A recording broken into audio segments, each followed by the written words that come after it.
Before we get started, let's age the wood we're stenciling. Soak steel wool in white vinegar for 3 to 4 days. Then carefully remove the steel wool from the rust-colored vinegar. Use a brush to coat the entire board in the liquid. Go ahead and use a generous amount on the board, but try not to completely soak it.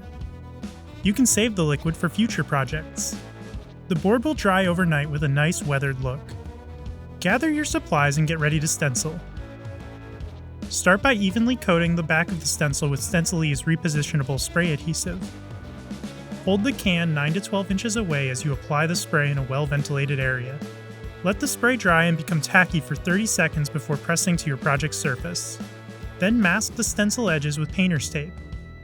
Now put some antique white acrylic paint onto a paper plate. To load your flat-tip stencil brush, simply swirl it into the paint. Thoroughly load paint into the bristles before swirling the excess off onto paper towel. To stencil properly, the brush should feel about dry to the touch. Now gently swirl paint through the stencil design. The paint should come out of the brush in a light coat that won't seep beneath the stencil edges. The design may appear faint after the first coat, but it takes about 2 to 3 to get total coverage.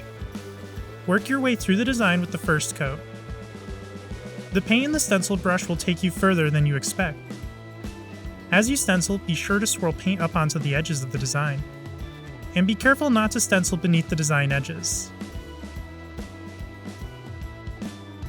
When you finish your first coat, peek beneath the stencil. The paint should already feel dry.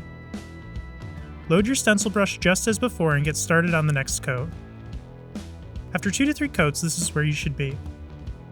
The last step is to peel off the stencil and apply a coat of Americana acrylic spray. The acrylic spray will protect the surface and give the project a nice shine. Visit oaklanestudio.com for more home decor stenciling projects.